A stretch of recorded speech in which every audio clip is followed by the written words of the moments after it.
sordo y ciego espiritual. ¿Seremos sordos y ciegos espirituales nosotros? Vamos a ir a Apocalipsis, capítulo 3, versículo 14 al 22. Este es el mensaje que Jesús le escribe a la iglesia de Laodicea. Y dice así la palabra de Dios.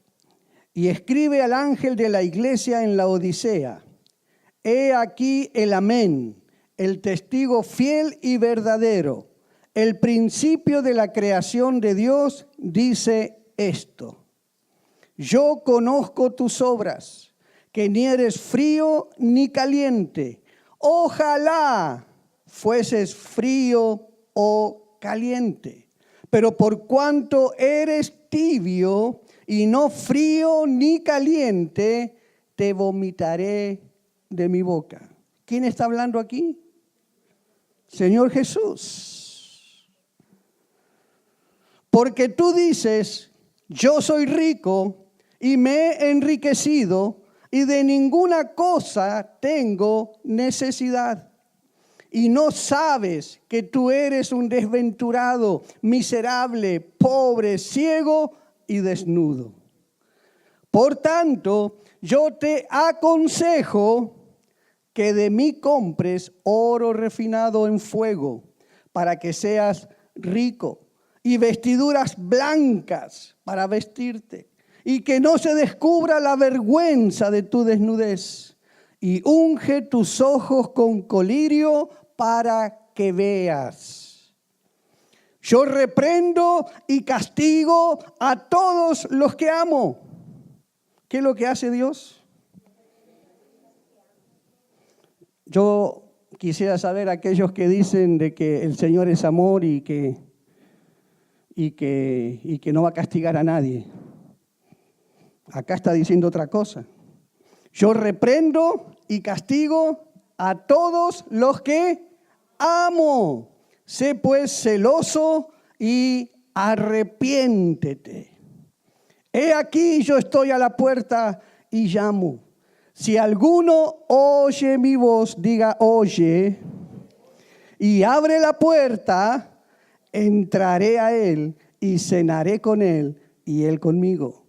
Al que venciere, le daré que se siente conmigo en mi trono, así como yo he vencido y me he sentado con mi Padre en su trono.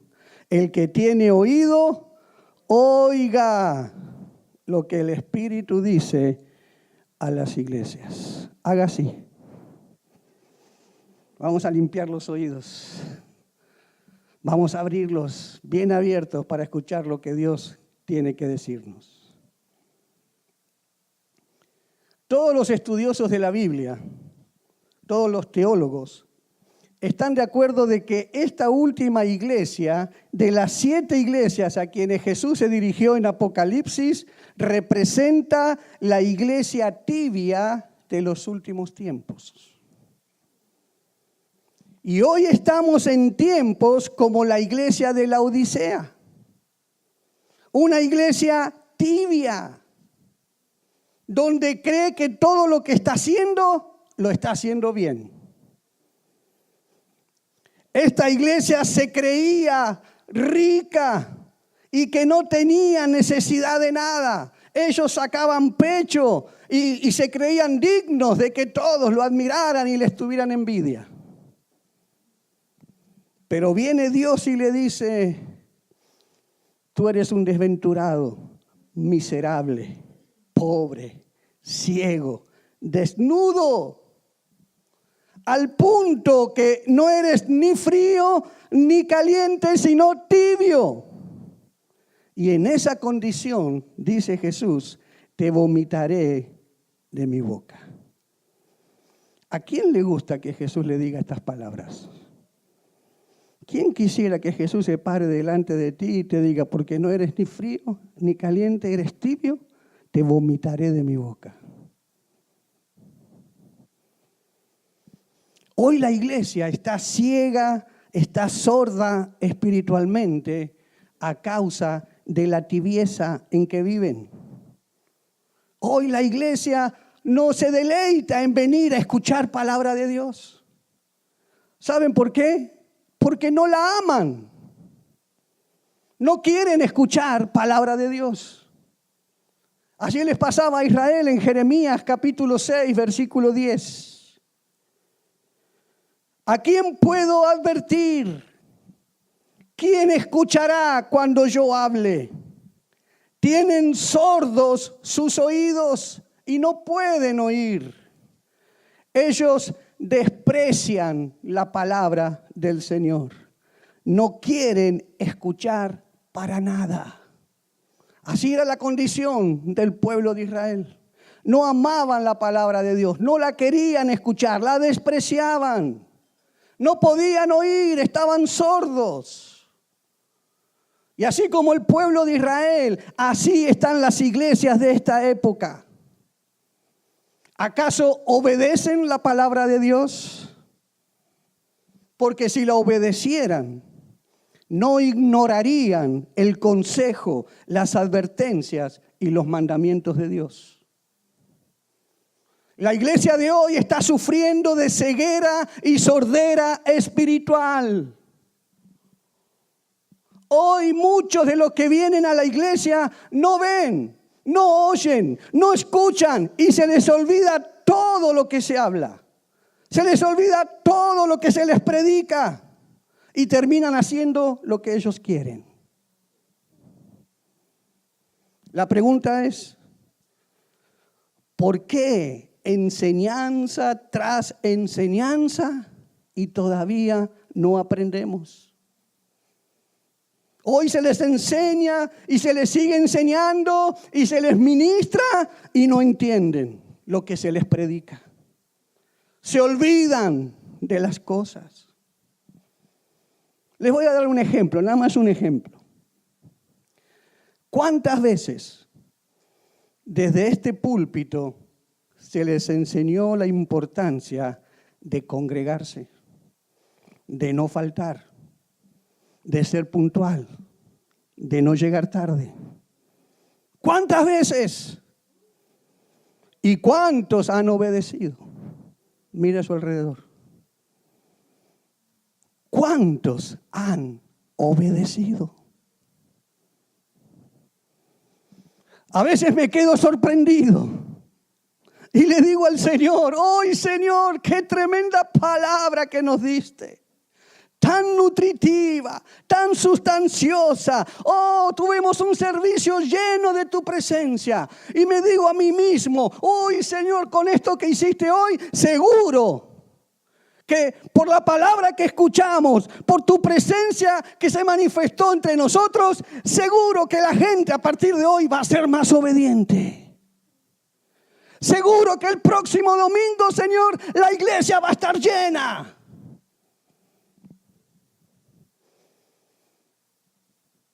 No va a faltar nadie. ¡Qué desilusión! Porque cuando llega el próximo domingo, todo sigue igual. Como si Dios no hubiese hablado. Como si la presencia de Dios no se hubiera manifestado. Como si los milagros no se hubieran producido. Todo siguió exactamente igual. ¿Por qué? Porque hay sordera, ceguera espiritual. No pudieron ver las bendiciones que Dios da cuando tú vienes no solamente a congregarte, sino cuando tú vienes a plantarte en la iglesia como palmeras. Mire lo que dice el Salmo 92, versículos 12 al 14. El justo florecerá como la palmera, crecerá como cedro en el Líbano. ¿Dónde pasará todo esto? ¿Dónde el justo florecerá como la palmera, crecerá como cedro en el Líbano? ¿Cómo? Plantados en la casa de Jehová. En los atrios de nuestro Dios florecerán. Y aún en la vejez fructificarán, estarán vigorosos y verdes. ¿Quiénes disfrutarán de todo esto? Los que se han plantado en la casa de Jehová.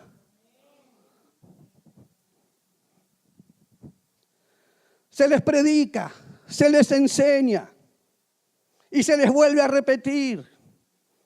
Y no han entendido todavía el mandamiento que Dios nos da de que tenemos que congregarnos, de que tenemos que venir a la iglesia. Porque allí es donde tú eres miembro del cuerpo de Cristo. Allí es donde tú tienes una familia. Allí es donde tú creces y conoces más de la voluntad de Dios. Es allí donde los hermanos están juntos, están en armonía, y es allí donde Dios derrama bendición y vida eterna. Yo no entiendo a los que dicen, no, yo no necesito ir a la iglesia. Yo no voy a la iglesia porque yo puedo, en mi casa yo leo la Biblia, yo ayuno, yo oro. No necesito ir a la iglesia.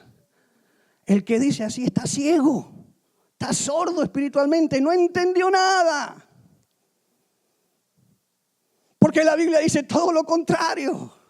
Es cuando nos congregamos que es cuando recibimos todo lo que Dios tiene para nosotros.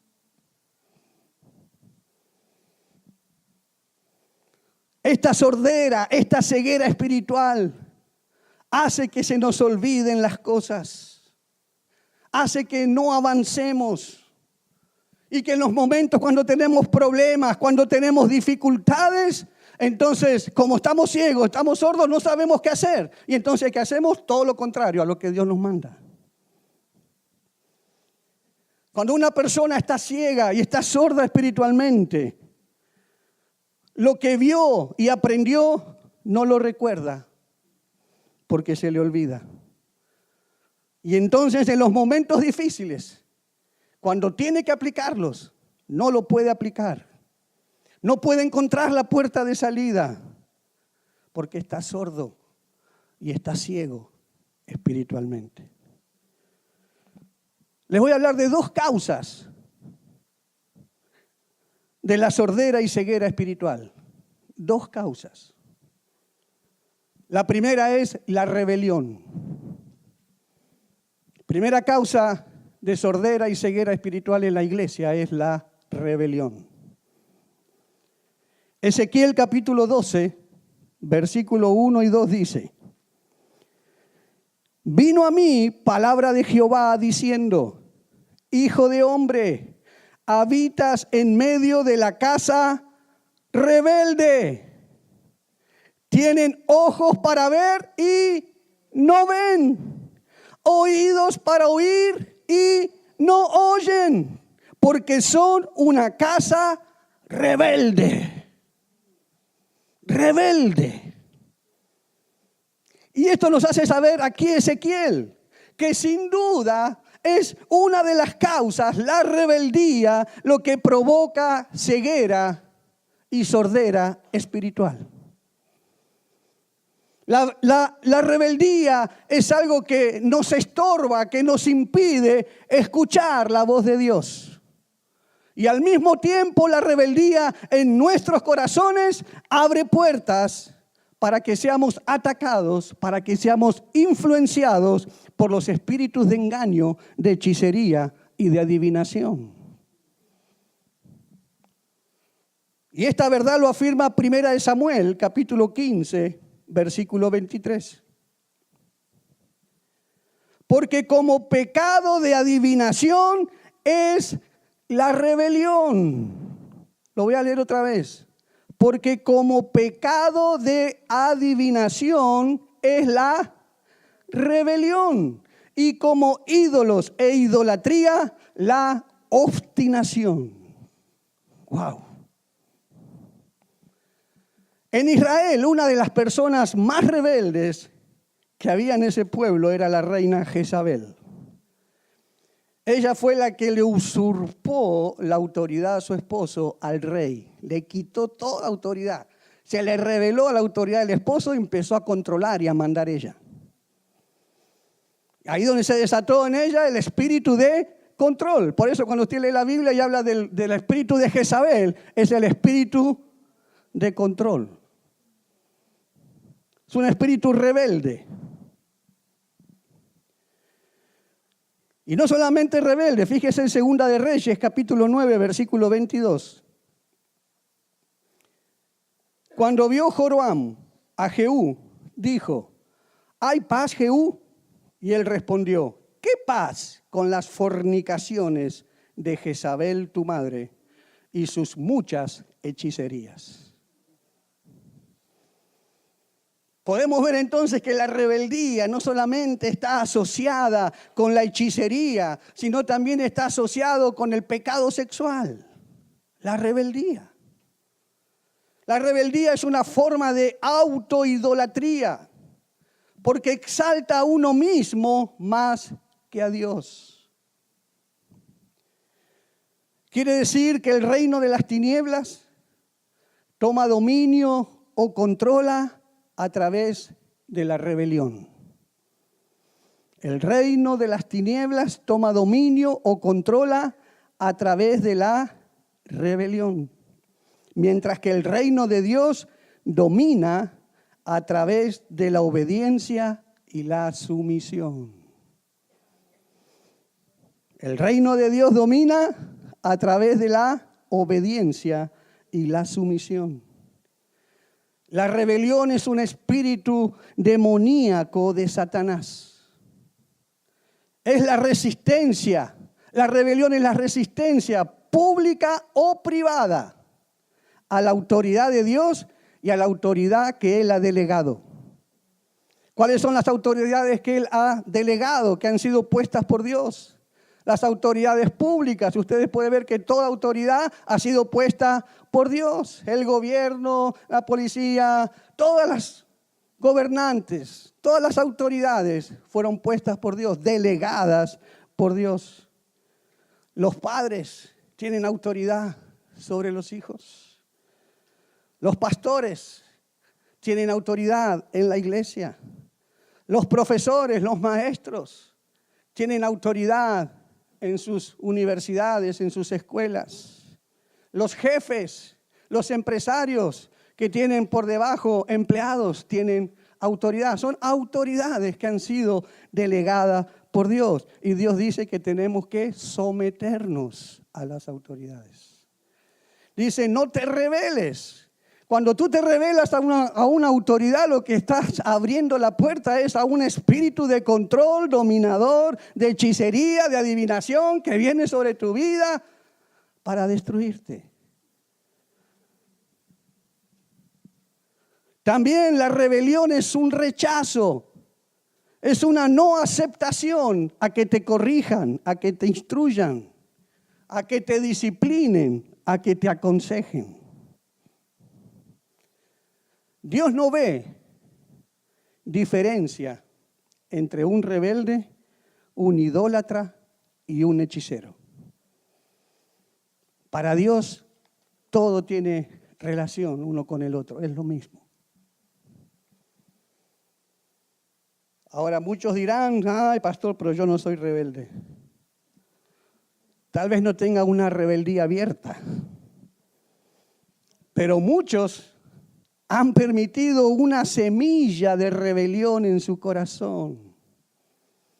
Y tú la sabes si la tienes o no la tienes.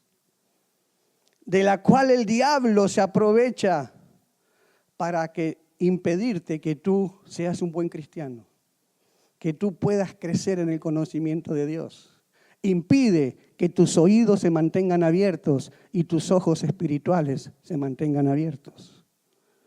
Por eso es que tenemos que examinar nuestros corazones y pedirle a Dios que nos revele cualquier lugar de rebelión que haya en nosotros para poder arrepentirnos y mantenernos limpios delante de Él. Porque usted puede estar diciendo, yo estoy obedeciendo, pero en lo exterior, mientras que tiene una rebeldía interna y oculta en el corazón. Hay un ejemplo que yo cuento siempre, es la del niño que está en el carro y su padre le manda a que se siente. Y el niño le dice, no me quiero sentar. Y el padre le dice, te mando, te ordeno que te sientes. Y el chico otra vez le dice, no me quiero sentar. Y el padre le dice, si no te sientas, te la vas a ver conmigo. Y entonces el niño se sienta. Pero él se dice a sí mismo, estoy sentado exteriormente, pero adentro estoy bien parado. Adentro no le hago caso. Adentro estoy con una actitud rebelde. Estoy aquí porque me lo impusieron, pero yo no quiero estar sentado. Y esa es la actitud que muchos cristianos tienen dentro de la iglesia. ¿Cuántos cristianos están en obediencia exterior dentro de la iglesia?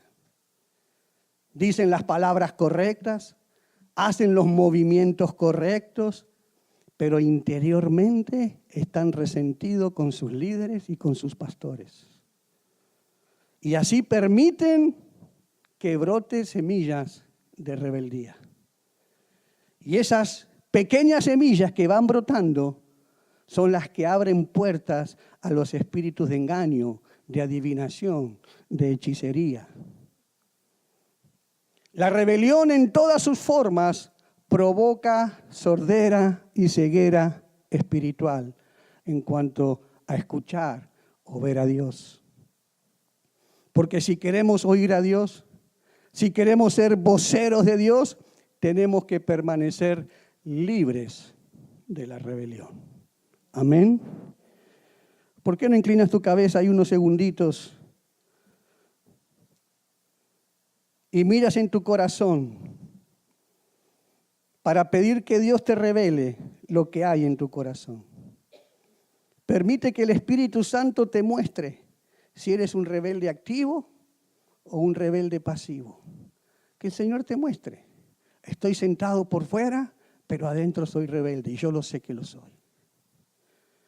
Y si Dios te lo mostró, ahí mismo dile, perdóname, Señor. Arrepiéntete. Amén.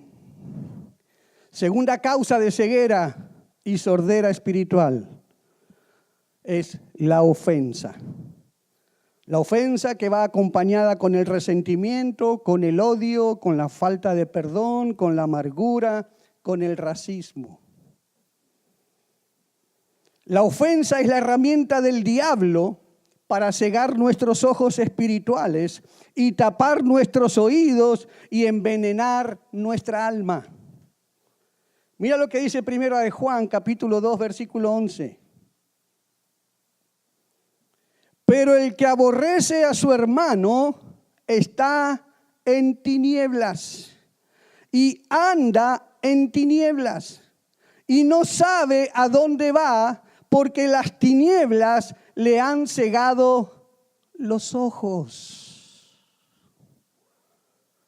El que no ama a su hermano, el que no perdona a aquel que le ha hecho ofensas. Ese que vive de esa manera, dice la Biblia, que está como en tinieblas, está ciego, no sabe dónde va, no puede ver a Dios, no puede escuchar a Dios. Yo pregunto, ¿será posible que dentro de la misma iglesia hayan hermanos que no se hablen entre sí? ¿Que no se saluden entre sí? ¿Que no se amen? ¿Será posible? Porque si esto es posible, entonces hay muchos que están en tinieblas, están ciegos. Por eso no pueden crecer, no escuchan la voz de Dios, no pueden percibir lo que Dios tiene porque están en tinieblas. Si no perdonamos al que nos hirió, es porque todavía estamos en tinieblas. Estamos ciegos espirituales. Primera de Juan, capítulo 2, versículo 9. El que dice que está en la luz, el que dice, porque esa es una de las cosas que tienen los religiosos, los hipócritas. Ellos dicen, es lo que leímos recién en la iglesia de la Odisea. Ellos decían, yo soy rico, yo me he enriquecido, yo no necesito nada, decían. Pero Dios viene, que ve el corazón y los conoce, dice, porque yo conozco tus obras. Tú no eres nada de eso. Eres un desventurado, un pobre, un ciego. Pero aquí Juan dice, el que dice que está en la luz y aborrece a su hermano, está todavía en tinieblas. ¿Será que es tu caso? ¿Aborreces, no has perdonado a algún hermano dentro de la iglesia, en tu familia, en tu matrimonio? Viven como perros y gatos.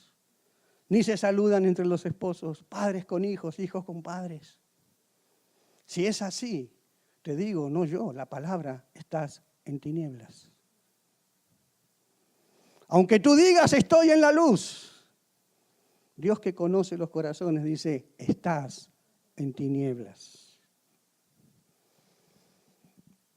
El tiempo sana las heridas. ¿Quién escuchó este refrán? Este refrán es una mentira. No se cumple si las heridas están abiertas. Porque una herida abierta con el correr del tiempo, ¿qué le va a pasar? Se va a infectar. Se le va a poner peor todavía esa herida. No se le va a curar nunca si esa herida está abierta. Para que la herida se cure con el tiempo, debe estar cerrada. Debe cicatrizar hasta el momento en que tú veas esa cicatriz y ya no te duela. Una herida curada, sanada. Y justamente lo que infecta a todo el ser, la bacteria espiritual que contamina todo el ser, es la falta de perdón.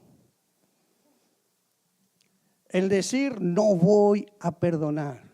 Yo no puedo perdonar a esa persona. Usted no sabe, usted no está en mis zapatos. Todo lo que esa persona me hizo. Y usted tiene razón, yo no estoy en sus zapatos, pero Jesús sí está en sus zapatos. Jesús pasó por todas las que nosotros pasamos.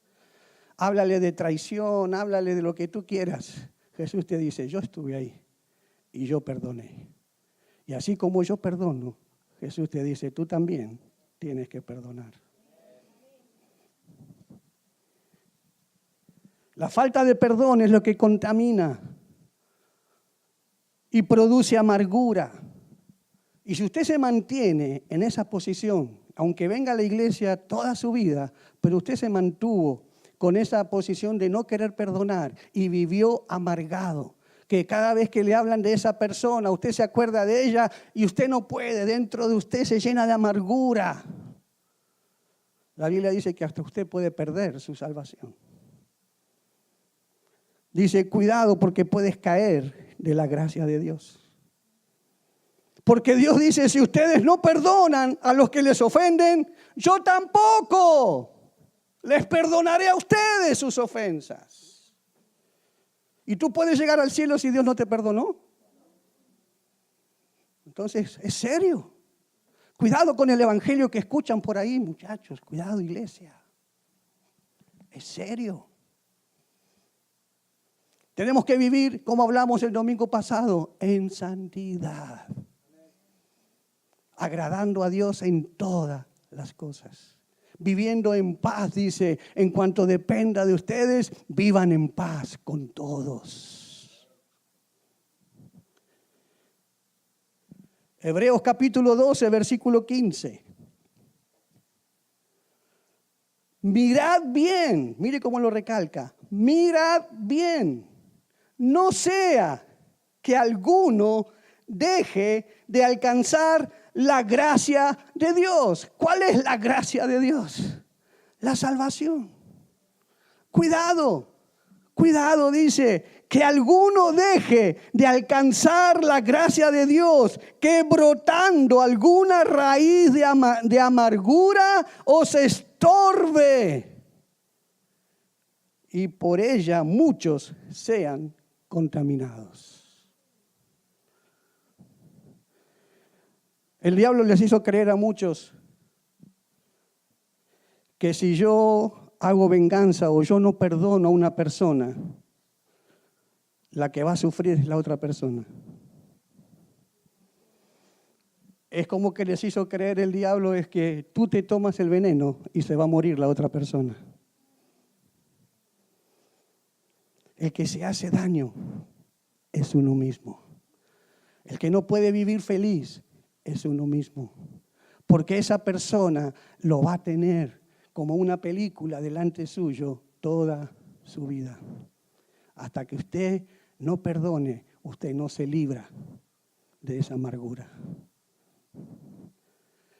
Por eso tome unos segundos ahora, incline su cabeza. Renuncia a toda ofensa, a toda amargura, a todo odio, a todo resentimiento, a todo racismo y perdone a todos los que le ofendieron. Arrepiéntase delante de Dios. Reciba su perdón y su gracia. Suelte el pasado. Quite la venda de sus ojos. Quite las tapas de sus oídos para que pueda ver y escuchar a Dios. Amén. Volviendo a Apocalipsis, a la iglesia de la Odisea. Miremos cómo Dios le habla a la iglesia de la Odisea. La iglesia de la Odisea era una iglesia indiferente. Le daba lo mismo todo. Y se creía estar bien. Pero Dios le hace saber que no estás bien, estás ciega y estás alejada de Dios. Fíjense usted que si usted lee las 7 iglesias del Apocalipsis, de las 7 iglesias, la Odisea es la única iglesia que no tiene ningún tipo de elogios de parte de Dios. Dios no ha podido encontrar nada en la iglesia de la Odisea para elogiarlas.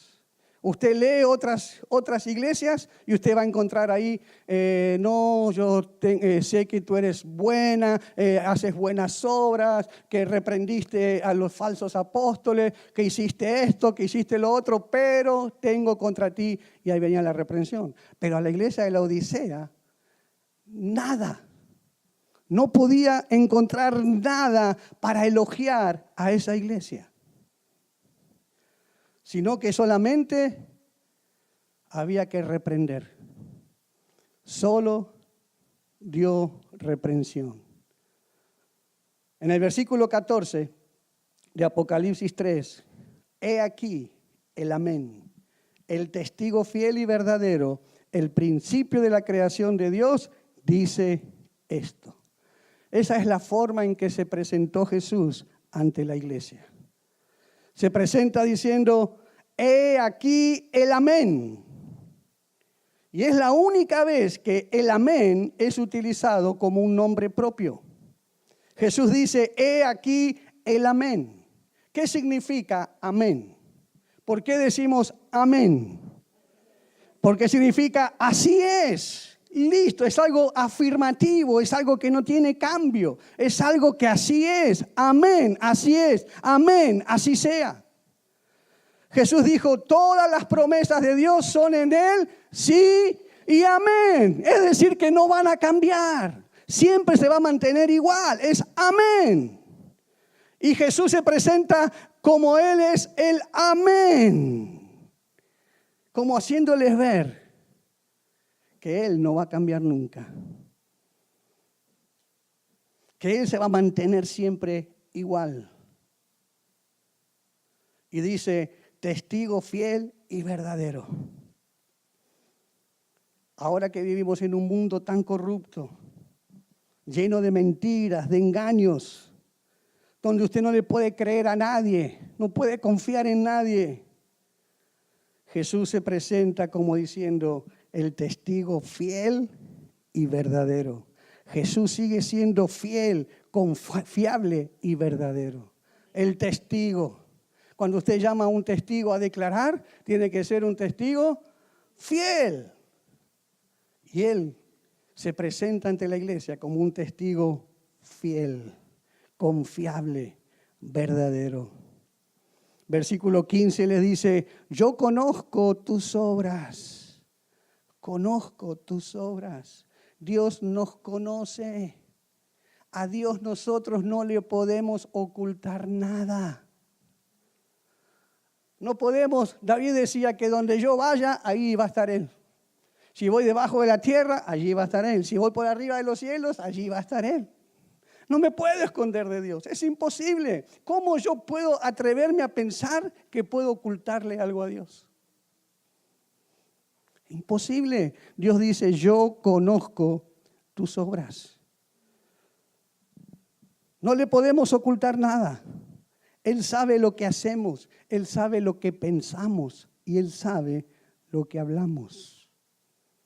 Por eso Él dice, el que confiesa su pecado y se aparta, alcanzará misericordia.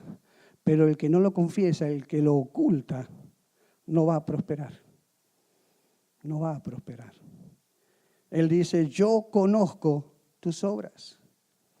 Y sigue diciendo que ni eres frío ni caliente. Ojalá fueses frío o caliente. Pero por cuanto eres tibio y no frío ni caliente, te vomitaré de mi boca. Dice, no eres frío. Porque ese no eres frío está diciendo, es el que no se identifica con el mundo porque dice, soy cristiano. Y dice, y no eres caliente porque está en el mundo, pero tampoco se identifica para hacer la voluntad de Dios. Viene a la iglesia y no se identifica para hacer la voluntad de Dios. Es el cristiano que va al mundo, pero no puede ser un verdadero mundano. Pero tampoco va a la iglesia y no puede ser un verdadero cristiano. Porque no es ni frío ni es caliente. Entonces, ¿qué es lo que es? No está ni acá ni está allá. Está en el medio. ¿Y cómo lo llama Dios a ese? Tibio. Tibio. Porque no eres frío ni eres caliente. Eres tibio.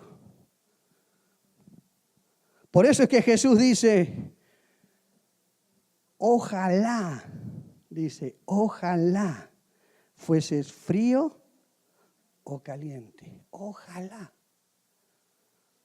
¿Por qué dice ojalá? Porque el que está frío, el que dice yo soy frío, esa persona es una persona que no conoció a Dios, es una persona que no está convertida, es una persona que te dice, sí, yo soy ateo, a mí no me importa nada, yo hago lo que yo quiero. Ese es el que está frío. Y sabe que la persona que está fría tiene una gran ventaja. Y tiene la ventaja que no es un hipócrita.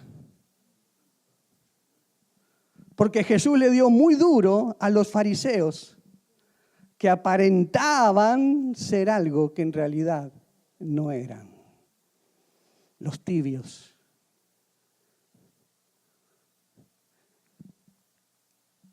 ¿Quién es el caliente? El caliente es el apasionado, es el fervoroso, es el celoso por la causa de Cristo. Es uno que se indigna con el pecado y con las obras de Satanás. El caliente es el que tiene pasión por la casa de Dios.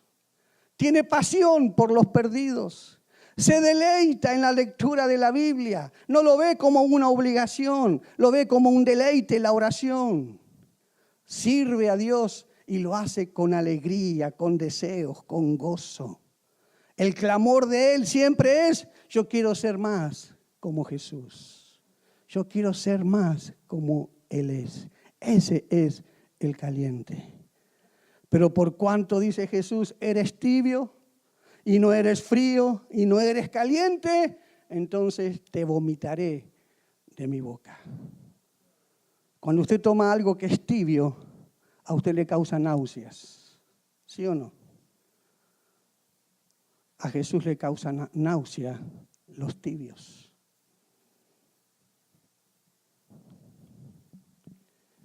¿Quién es el tibio entonces? Es el indiferente, es el de doble vida, que no es totalmente frío, Es tibio. Quiere decir que todavía tiene la apariencia de la piedad. Tiene el vocabulario de cristiano cuando está en la iglesia, pero tiene otro cuando está fuera de la iglesia. El tibio no llama pecado al pecado, sino que lo adorna, lo justifica y se lo permite. El tibio no trae sus diezmos al Señor.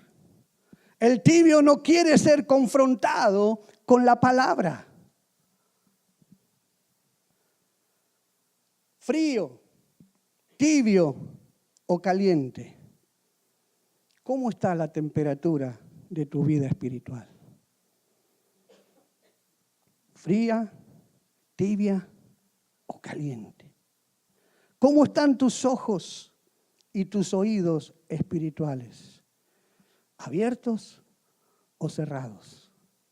¿Ciego y sordo? ¿Cómo estás? Dios te está preguntando.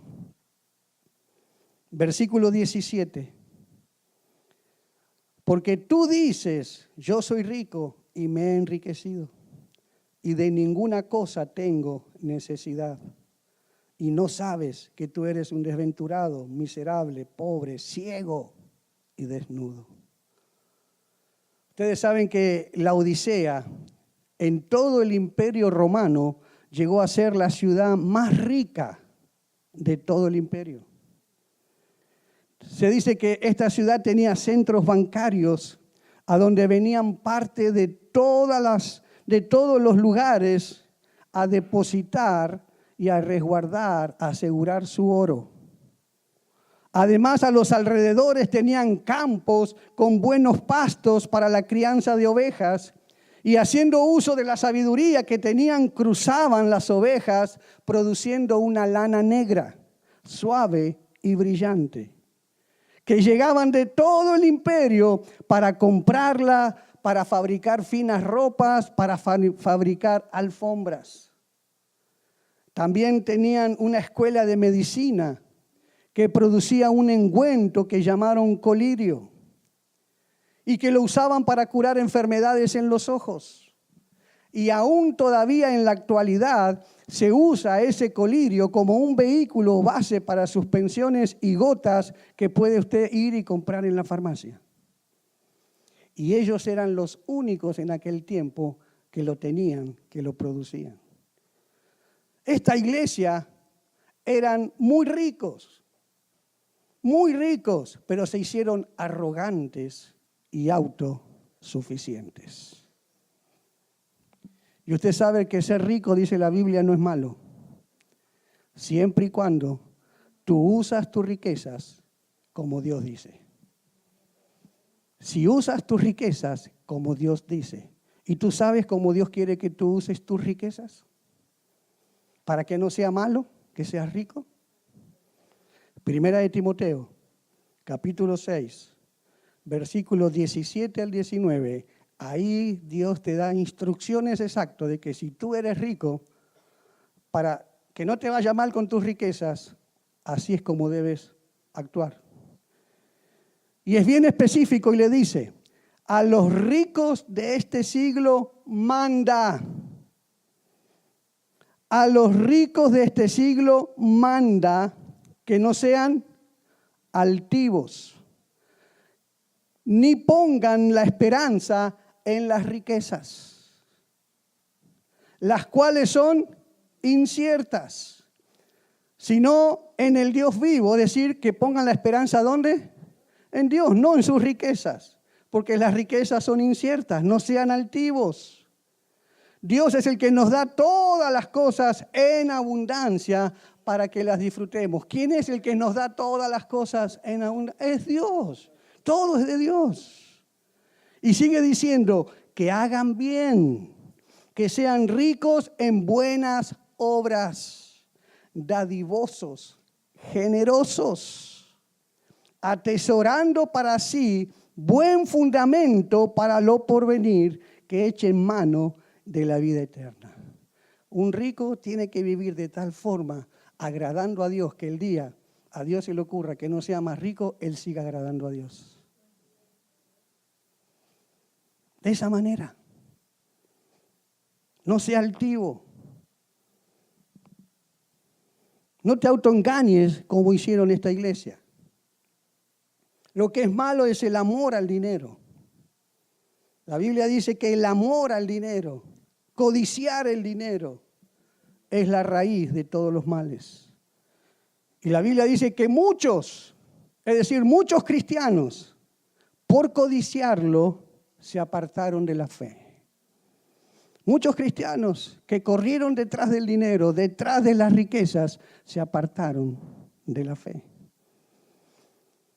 La iglesia de la Odisea se autoengañó, pensando que las riquezas eran su seguridad y que ya no necesitaban de nada. Decían que ya lo tenían todo, de tal manera que ya se habían olvidado de Dios. Jesús es muy específico allí en Lucas capítulo 12, versículo 15.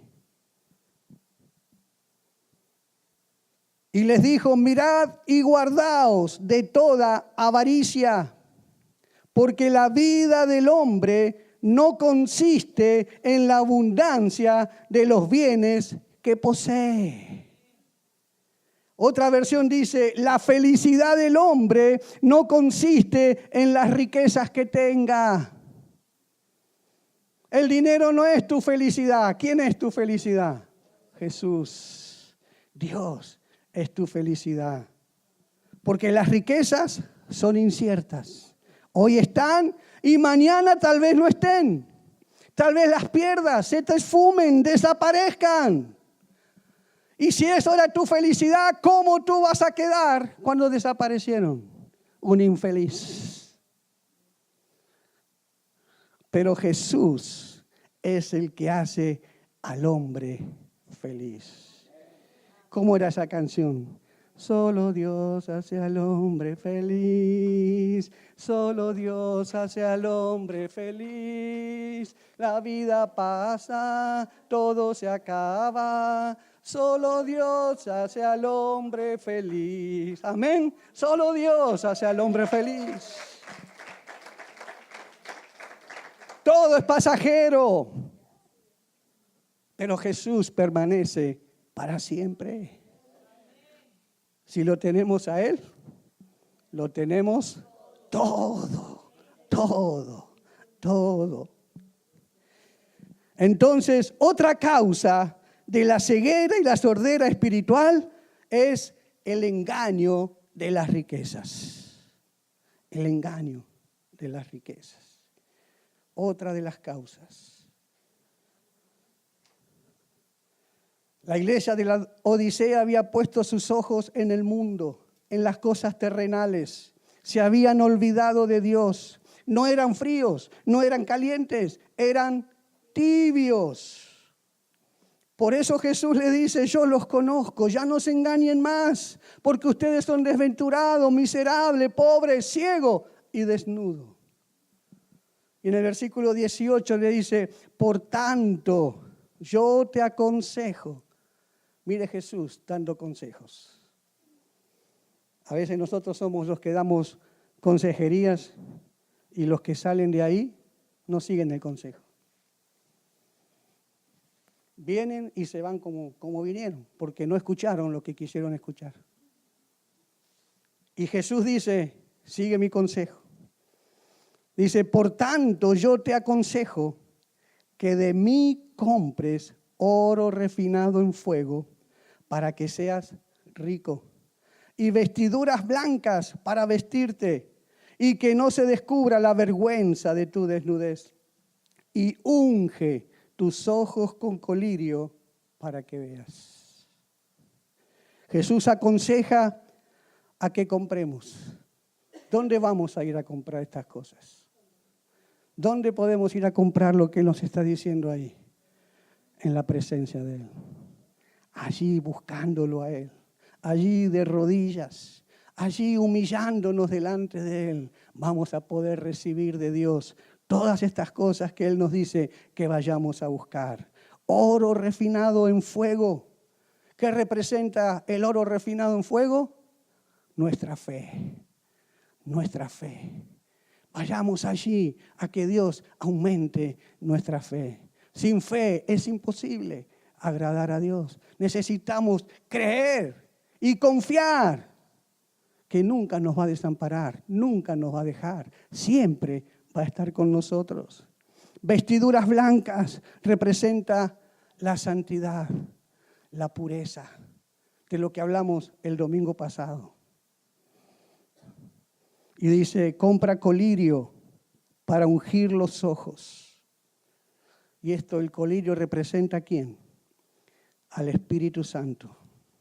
El Espíritu Santo es el que viene, el que nos limpia, el que abre nuestros ojos, el que quita nuestra ceguera.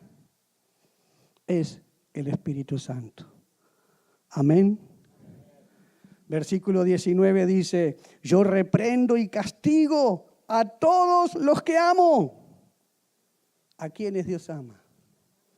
Sus hijos. La Biblia dice que el padre que ama, disciplina, corrige. Y Dios dice, ustedes son mis hijos, yo los amo. Por lo tanto, ¿qué voy a hacer? Los voy a reprender y los voy a castigar.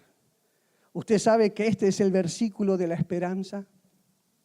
Este es el versículo de la oportunidad que Dios nos da para cambiar y para poder volvernos otra vez a Él y volvernos a ser calientes, apasionados y fervorosos. Esta es la oportunidad que tenemos si aceptamos, como hijos de Él, si aceptamos la reprensión, aceptamos la disciplina de un Padre que nos ama. Y Él va a disciplinarnos porque Él no quiere que nosotros nos perdamos. Él quiere mantenernos con Él. Este es el versículo de la esperanza.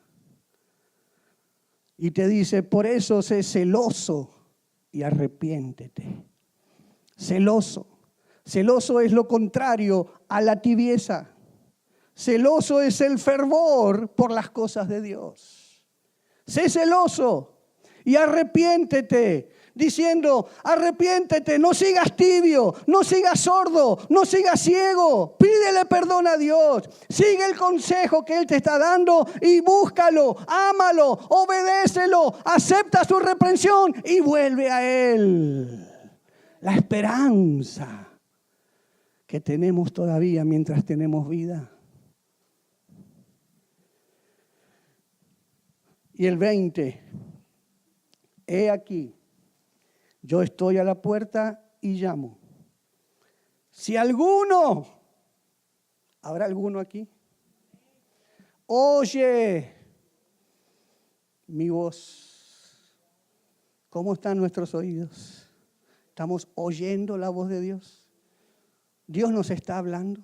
¿Estamos oyendo o no hemos escuchado nada? Nos vamos de aquí exactamente igual como entramos. Me voy de aquí, ahora todo esto que escuché me lo olvido. Y sigo mi vida igual que siempre.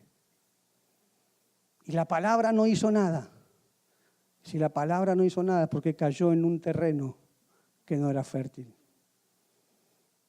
Y te lo olvidas. Por eso Él dice, he aquí yo estoy a la puerta y llamo. Si alguno oye mi voz y abre la puerta, entraré a Él y cenaré con Él y Él conmigo.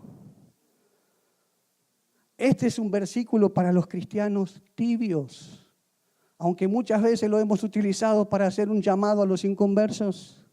Pero este es un versículo, es un llamado a los cristianos tibios. Porque dice, Jesús está afuera. Dejaron a Jesús afuera, mientras que la iglesia cree que lo tiene adentro. Por eso que Él dice, yo estoy afuera, estoy golpeando. Oigan mi voz y abran la puerta para que yo pueda entrar nuevamente con ustedes. La iglesia sacó a Jesús afuera, lo dejaron afuera, pero la iglesia vive como si Jesús estuviera adentro. Y Él está golpeando. Pero están tan ciegos que no se dan cuenta que Jesús está afuera. Aquí podemos ver la paciencia de Dios, el amor tan grande de Dios, que no quiere que nadie se pierda. Y por eso Él da oportunidad tras oportunidad, porque todavía Él estando afuera, todavía que la iglesia lo quitó a Él afuera, el amor de Dios es tan grande que todavía Él estando afuera está golpeando la puerta para que lo dejen entrar, para que pueda restaurar, para que la relación con Él nuevamente vuelva a ser una. Él golpea y quiere entrar, pero el único que le puede abrir la puerta eres tú. Es la iglesia. Él no puede entrar, no hay un picaporte por el lado de afuera. Él dice, estoy golpeando. Si oyen mi voz, abran para que yo entre. Y si yo entro, vamos a restaurar la relación. Vamos a cenar juntos. Vamos a tener comunión otra vez. Porque generalmente las parejas, cuando se invitan a tener una cena, más que un almuerzo. Porque en la cena que hay como una atmósfera romántica, hay como algo especial en esa cena, ¿sí o no? Entonces usted se prepara y busca el mejor restaurante para que haya una linda cena con una buena atmósfera. Y Jesús quiere hacer eso, entrar a tu vida para que haya esa atmósfera de reconciliación, de una relación íntima, y Él puede entrar y te invita a cenar. Encima paga Él. Si oyes su voz y lo dejas entrar. Te pregunto, ¿habrá ciegos, sordos, espirituales? Si los hubiera en este lugar, les pregunto qué van a hacer. Jesús está golpeando. Él quiere que compres colirio para que untes tus ojos. Dejes que el Espíritu Santo se meta ahí contigo y abra tus ojos para que Él pueda ver todo, para que tú puedas ver todo lo que Él tiene para ti. Deja que Él hoy destape tus oídos para que puedas escuchar la voz de Jesús que te dice, déjame entrar y cenemos juntos. Amén.